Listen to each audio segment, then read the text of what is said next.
دائیں اور بائیں دیکھ کے کہتی تھی کہاں گئے ہو مجھے سوار کرانے والے.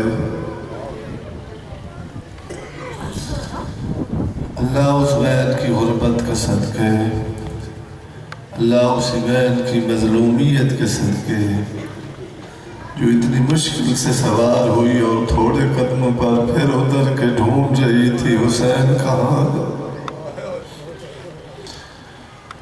کریم اللہ آپ کے دلوں کی حاجات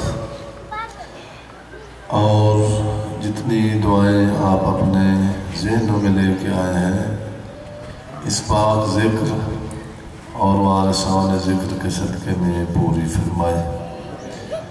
ان تمام دعاؤں کی استجابت کے لیے ایک دفعہ پھر صلوات پڑھیں محمد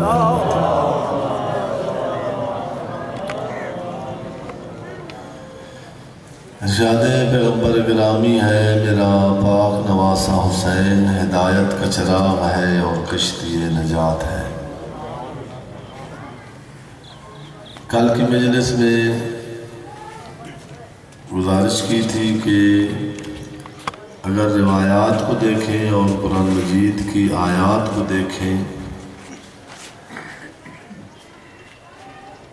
ہمارا دین کے بارے میں کنسیپٹ وہ ہے جو ہم نے اپنے آباء سے دیکھا ہے، ہم نے رسم اور رسومات سے دیکھا ہے، لیکن قرآن مجید اور روایات کی روح سے جتنے اللہ کے بھیجے ہوئے انبیاء یا اولیاء کرام یا ائمہ طاہرین یہ پوجا کے لیے نہیں آئے بلکہ مریض انسانوں کے طبیب بن کر دنیا میں آئے.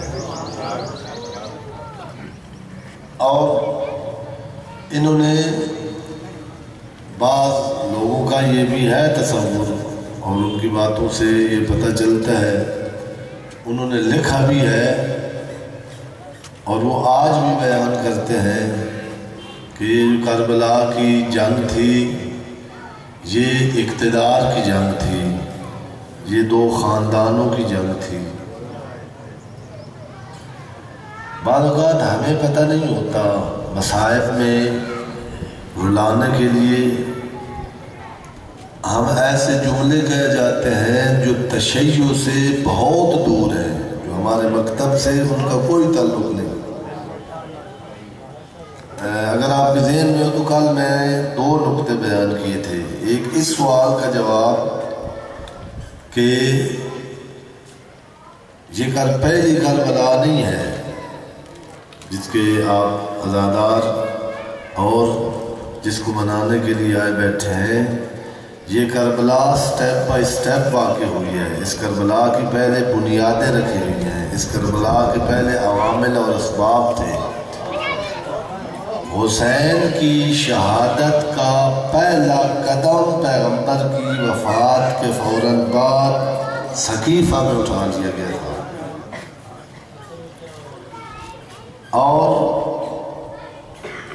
یہ خود ایک پی ایچ ڈی ہے، جو طالب علم حضرات ہیں، جو اسٹوڈنٹ ہیں جنہوں نے ریسرچ کرنی ہے، اس پر مکمل کتابیں لکھی ہوئی ہیں کہ کربلا میں سید الشہداء کی قربانی کے پیچھے چھپے ہوئے عوامل کون سے تھے. لیکن میں اپنے موضوع کے جو ساتھ زیادہ ریلیٹڈ چیز ہے وہ یہ عرض کیا تھا کہ واقعاً جس کو معرفت زہرا ہے اس کو نہیں ماننا چاہیے کہ بی بی جس کا قدم کبھی گھر سے باہر نہیں آیا تھا، جس کو اپنے گھر سے باہر آنا پسند نہیں تھا، وہ زہرا ایک بار کے لیے مسجد میں چل کے گئی ہیں یا اپنے بابے کی امت کو جو سبق فراموش ہو گیا تھا نبوت کا اس کو پھر یاد دلانے گئی ہے.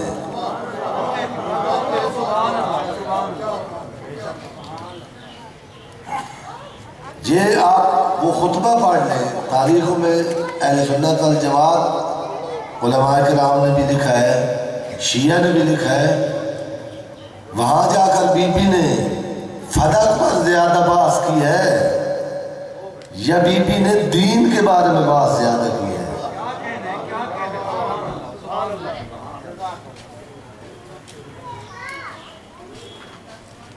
کل خطبے کے چند جملات پڑھے تھے اور میں پھر عرض کر رہا ہوں، اسی 28 رجب سے لے کر 10 محرم تک میں نے عرض کیا کہ سید الشہداء کے لیے تو کوئی ایسے نہیں ہے کہ کوئی انجانا راستہ تھا شہادت، قدم قدم پر نانا نے بتایا تمہیں شہید ہونا ہے، بابا نے بتایا تمہیں شہید ہونا ہے، ماں نے بتایا تمہیں شہید ہونا ہے۔ وہ جو شہادت کے لیے پل رہا تھا،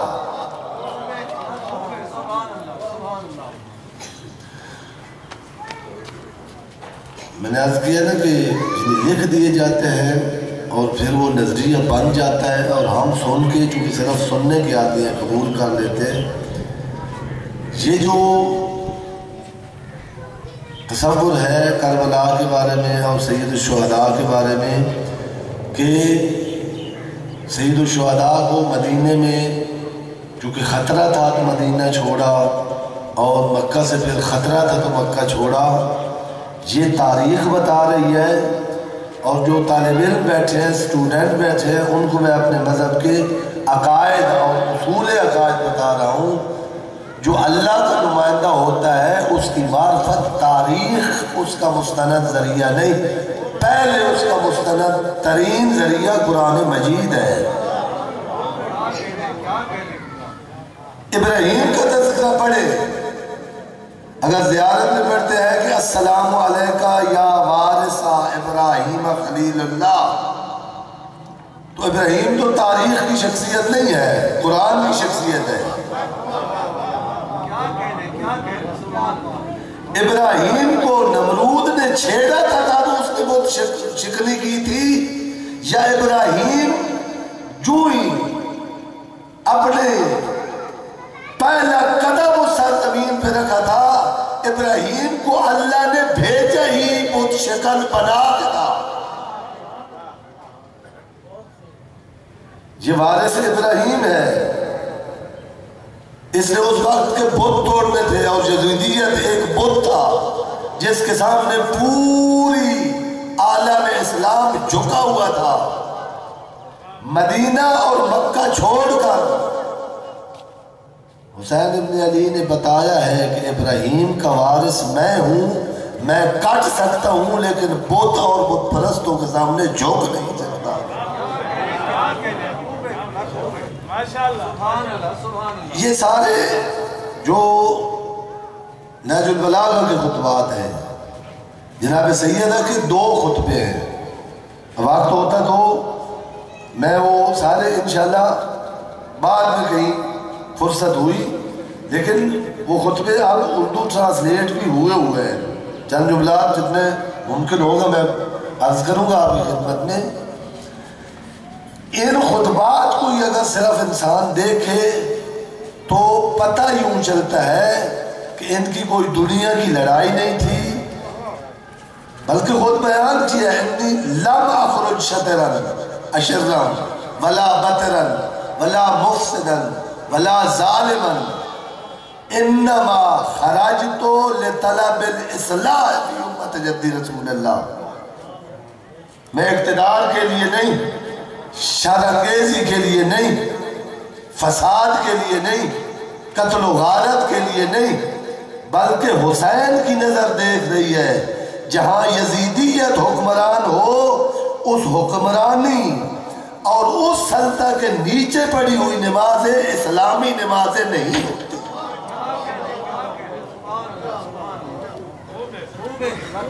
یہ رسم ادا ہو رہی ہے اسلام سے۔ اور آپ عرض کیا کہ یہ سبق حسین نے اپنی ماں کی گود میں اپنی ماں سے پڑھا ہے، جو کبھی نہیں باہر آئی تھی۔ آپ نے تو اسی بار آنسو بہایا ہے نا کہ بی بی مسجد میں گئی، دربار میں گئی، طبیب وہ نہیں ہوتا جو انتظار کرے کہ کوئی مریض میرے پاس آئے. اللہ کا بنایا ہوا طبیب کہتے ہی اس کو ہے جو وہاں پہنچے جہاں مریض ہو. اور آپ تاریخ پڑھ لیں، جناب سیدہ ایک ایک مہاجر اور ایک ایک انصار کے دروازے پر گئی ہیں. جنہیں کا تاریخ پڑھے، ایک بہت بڑے صحابی ولیل اعظم صحابی، اس کا نام بھی تاریخ میں لکھا ہوا ہے، وہ خود روایت کرتے ہیں کہ آدھی رات کا وقت تھا اور مجھے محسوس ہوا کہ دروازے پر کوئی ہے. یہ کہتے ہیں جب میں نے اٹھ کے دروازہ کھولا تو زمین میرے قدموں سے نکل گئی. اس وقت جب میں نے دیکھا کہ میرے دروازے پر زہرا کھڑی تھی.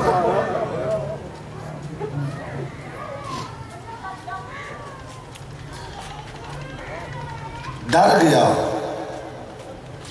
ایک دفعہ کہا کہ بی بی مجھے حکم کیا ہوتا میں آپ کی خدمت میں آتا، کسی کو بھیجا ہوتا میں آپ کے دروازے اقدس پر آتا. کہ نہیں، میں آپ سے کچھ مانگنے نہیں آئی، میں صرف آپ کو یاد دلانے یہ آئی ہوں کہ میرے بابے کے آخری حج میں آپ تشریف فرما تھے. ابھی بھی تھا. کہا پھر راستے میں میرے بابے نے انتظام و انصراف کر کے کوئی اجتماع کیا تھا تمہارے لیے. کہا بی بی ہاں. کہا اس خطبے کے آپ کو الفاظ یاد ہے کہ خطبے کے آخر میں میرے بابے نے کیا کہا تھا؟ کہا ہاں بی بی یاد ہے، یہ جملے ہیں تاریخ میں. کہا نہ میں آپ کو کہتی ہوں کسی سے جنگ کرو نہ تلوار اٹھاؤ، میں صرف آپ کو یہ کہنے آئی ہوں کہ کل مسجد میں آ کر وہ جو میرے بابے نے اپنی امت کی ہدایت کا انتظام کیا تھا وہ لوگوں کو بتاؤ کہ اسلام اس رہنما کی رہنمائی سے بچنا ہے جو پیغمبر دے کے گئے.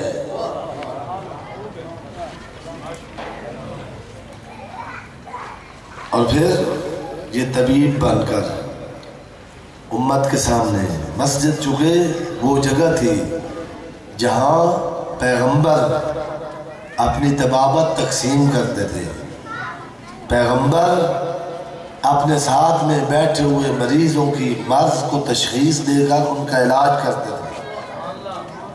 اور یہ جو میں مریض اور طبیب والی ٹرم استعمال کر رہا ہوں، یہ جو مطالعات کرتے ہیں دینیات کا، اسلامیات کا، فراوان ہے قرآن مجید میں. اصل بات جگہ پر قرآن مجید کے آنے کا مقصد ہی یہی ہے کہ قرآن مجید شفا ہے. شفا وما ننزل القرآن ان ہی ذکر و شفاء لما فی الصدور. قرآن مجید دلوں کی مرضوں کی شفا بنا کر اللہ نے بھیجا ہے. اور پھر قرآن مجید نے کئی جگہوں پر سورہ بقرہ کی ابتدا میں منافقین کے لیے پیغمبر اعظم کو کہا کہ اپنے آپ کو تھکاؤ نہیں.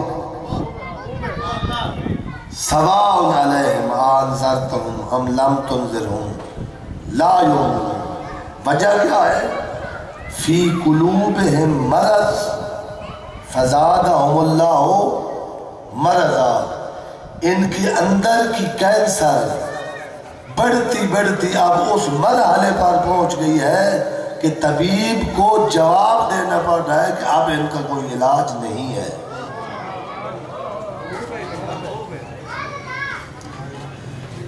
قرآن مجید یوں تو نہیں ہے کہ پیغمبر کے زمانے کے لیے تھا صرف.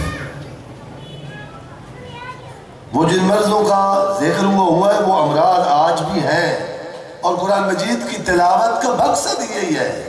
آپ کو عرض کیا تھا کہ علامہ اقبال کے باپ نے کہا تھا، البتہ ہمارے معصومین نے فرمایا ہے کہ جب بھی قرآن مجید پڑھو اس زاویہ سے پڑھو، اس نگاہ سے پڑھو کہ اس قرآن کی آیت میں میری کس مرض کی دوا ہے، میرے کس درد کی شفا ہے۔ قرآن مجید کا معجزہ ہے اس حوالے سے کہ آپ کے اپنے حالات ہیں، دوسرے کے اپنے حالات ہیں، لیکن وہ پڑھے گا تو اس کو پتہ لگے کہ قرآن میری بات کر رہا ہے۔ فرامین معصومین صحیفہ سجادیہ اٹھا کے پڑھے، نہج البلاغہ اٹھا کے پڑھے۔ میں اپنے جوانوں سے پھر خصوصیت کے ساتھ، دنیا جگہ اس لیے ہر وقت انسان مشکلات میں گھرا ہوا ہے، صبح ایک مشکل، دوپہر کو ایک مشکل، کل ایک مشکل، دوسرے دن دوسری مشکل۔ آپ جب مشکلات میں گھر جائیں، دوستوں کے سامنے امیر المومنین فرماتے ہیں اپنی کمزوریاں جا کے بیان نہ کریں، جب اپنی کمزوریاں تو اپنے جیسوں کو بتاتا ہے تو تیری عزت معاشرے میں کم ہوتی ہے۔ یہ دکھ اس کو بتا جو علی کل شیء قدیر بھی ہے اور ستار العیوب بھی ہے۔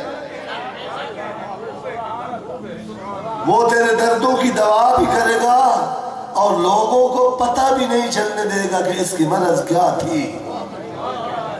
نعرہ تکبیر، نعرہ رسالت، نعرہ حیدری، آواز بلند صلوات۔ اللہم صلی اللہ علیہ۔ یہ خود ایک مکمل کم از کم اشرے کا موضوع ہے کہ کہاں کہاں پر قرآن مجید نے مرض کا ذکر کیا ہے اور کس کس مرض کا ذکر کیا ہے۔ میری مائیں اور بہن تشریف فرما ہے، سورہ احزاب میں ازواج پیغمبر کو ظاہراً مخاطب کیا ہے اور وہاں بھی مرض کا تذکرہ کیا ہے کہ مریض کون ہوتا ہے۔ میں نے عرض کیا کہ قرآن مجید کا طریقہ یہ ہے کہ کسی کالم میں بات کرتے ہیں، نام فرعون کا لیتا ہے، نام موسیٰ کا لیتا ہے، بات ہمارے ساتھ کر رہا ہوتا ہے قرآن مجید۔ جو ازواج مطہرات کو مخاطب کر کے باتیں کی ہیں وہ ان ازواج مومنات، ازواج مطہرات اور امہات المومنین کے ساتھ مخصوص نہیں، وہ بات ظاہراً ان کو مخاطب کر کے اللہ کر رہا ہے، اصل میں آج کی مستور کو وہ درس پڑھا رہا ہے۔ ایک آیت پڑھ کو خبر قرآن مجید فرما رہا ہے لا تخزعن بالقول لیطمع الذی فی قلوبہ مرض۔ سبحان اللہ۔ اس وقت یہ دور نہیں تھا، بیل نہیں ہوتی تھی، فون نہیں تھا، جب کسی نے کسی کو بلانا ہوتا تھا تو دروازے پر